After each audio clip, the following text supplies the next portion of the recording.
May malaking problema ang kinaharap ngayon ang former WBC featherweight champion Mark Magsayo na kung saan ay mistulang hindi na magawa na ng remedyo pa ang matagal na nitong problema sa stamina. Para po sa kalaman ng lahat ay personal na gumastos noon ng milyones itong si Manny Pacquiao upang ipadala sa Amerika itong si Magsayo sa loob ng 2 taon at upang mabigyan lamang ito ng world-class trainer gaya nila Freddie Roach at ang mga kilalang strength and conditioning coach sa Amerika upang mabigyan lunas lamang ang matagal na nitong problema sa stamina. Subalit ang lahat ng paghihirap ng Manny Pacquiao promotion ay sinuklian lamang nitong si Magsayo ng 2 magkasunod na talo kontra noon sa Mexican fighter na si Rey Vargas at sa binansagang pretty boy ng 126 division na si Brandon Figueroa. Sa kabilang balita, 1 linggo mula ngayon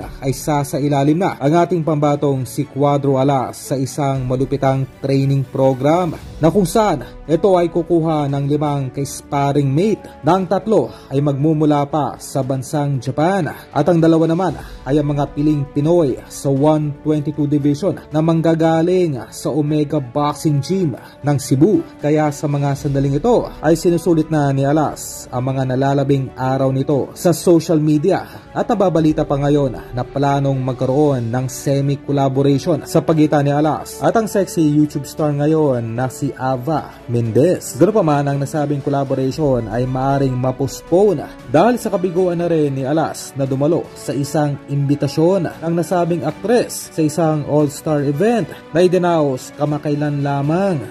At sa mga gustong kumita buwan-buwan mula sa maliit na puhunan at gamit lamang din ang iyong cellphone ay pindutin lamang ang link sa baba ng description upang ikaw ay aking personal na matulungan.